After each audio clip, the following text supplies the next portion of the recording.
Right now, missiles are being launched, but the real battle isn't happening where the explosions are. It's unfolding in boardrooms, intelligence networks, financial systems, and behind closed diplomatic doors. What looks like a war on the surface is something far more calculated, a global contest for power, influence, and control. And the most dangerous part, most people are watching the battlefield, while the real game is being played somewhere else. At this moment, multiple conflicts across different regions appear disconnected. Different actors, different triggers, different narratives. But look closer, and a pattern emerges. Major powers are not just reacting, they are positioning. This is not random instability. This is structured geopolitical rivalry playing out across multiple fronts at once. A regional conflict erupts. That's the visible event. The immediate cause might be territorial disputes, political breakdowns, or security concerns. But the consequence extends far beyond the battlefield. Global alliances activate, statements are issued, military assets are repositioned. What begins as a localized confrontation quickly becomes embedded in great power competition. This is where the nature of war has changed. Direct confrontation between major powers is avoided. Instead, proxy warfare becomes the preferred method. Local actors fight, external powers supply intelligence, weapons, and strategic direction. The battlefield becomes crowded, but the real decision-makers remain distant. That distance creates deniability. It also creates escalation without accountability. At the same time, another layer unfolds: hybrid warfare. Cyber operations target infrastructure. Information warfare shapes narratives. Financial pressure is applied through economic sanctions and controlled trade restrictions. This is not one war, it is multiple wars happening simultaneously across different domains, and each domain feeds into the other. A cyber attack disrupts logistics. That disruption causes supply chain instability. Supply chain disruption triggers price increases. Economic pressure builds. Governments respond. Tensions rise further. This is a chain reaction designed not just to win battles, but to weaken entire systems. The question is, why?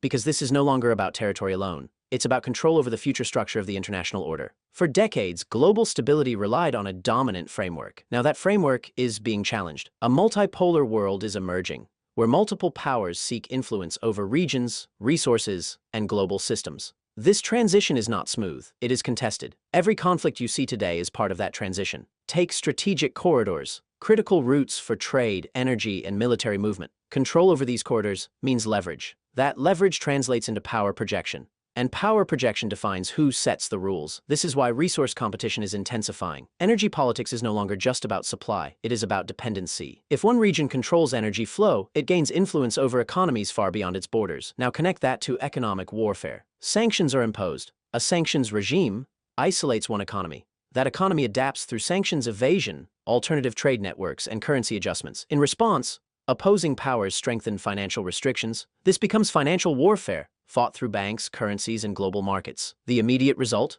Currency pressure. The broader consequence? Global markets instability. Markets react faster than governments. Investors anticipate risk. Capital moves. Entire economies feel the shock before any official escalation occurs. Meanwhile, military dynamics continue evolving. Defense spending increases. An arms race accelerates quietly. Advanced weapons systems, missile defense, and drone capabilities expand. Not necessarily for immediate use, but for strategic deterrence. Deterrence is supposed to prevent war, but here's the contradiction. The more deterrence increases, the more fragile the system becomes, because deterrence relies on perception, and perception can fail. One miscalculation, one misinterpreted signal, one overreaction. That's how escalation begins. This is the crisis escalation ladder in action.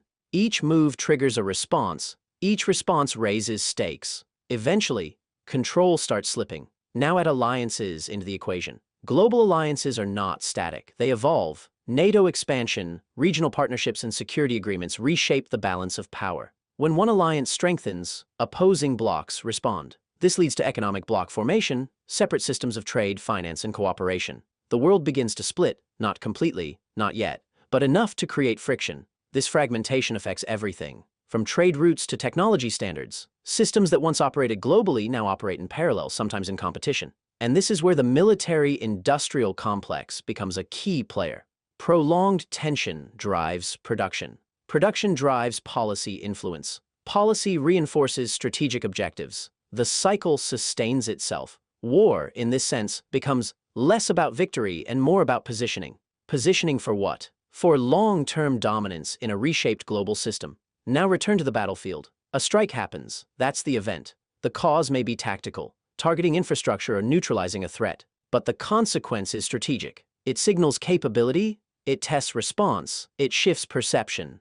Perception is everything in modern conflict, because perception shapes diplomatic negotiations. It influences whether a diplomatic standoff escalates or stabilizes. It determines whether allies commit or hesitate, and hesitation can be decisive. Right now, the global system is in a state of controlled instability. Conflicts are active but contained. Escalation is ongoing but calibrated. Every actor is pushing, but not too far, yet, because the system depends on restraint. And restraint is not guaranteed. Looking forward, 3 trajectories emerge. First, stabilization. Diplomatic channels reopen, tensions reduce, conflicts freeze rather than resolve. The system holds, but remains fragile. Second, sustained competition. Conflicts continue at low intensity. Economic warfare deepens. The world divides further into competing blocks. Stability exists, but under constant pressure. Third, uncontrolled escalation.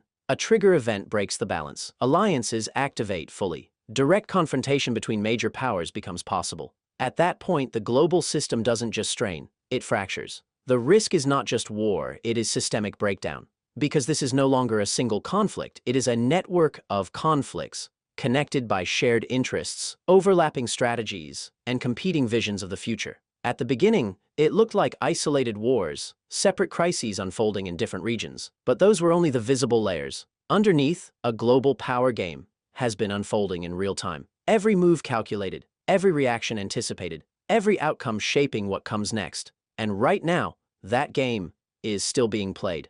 Unresolved, unfinished, and increasingly unstable. The real danger isn't the wars you can see, it's the system they're slowly rewriting. Subscribe for direct high-level analysis of global power shifts. Like this video to push real understanding into the algorithm. Share it, because this isn't just geopolitics anymore, it's the future taking shape in real time.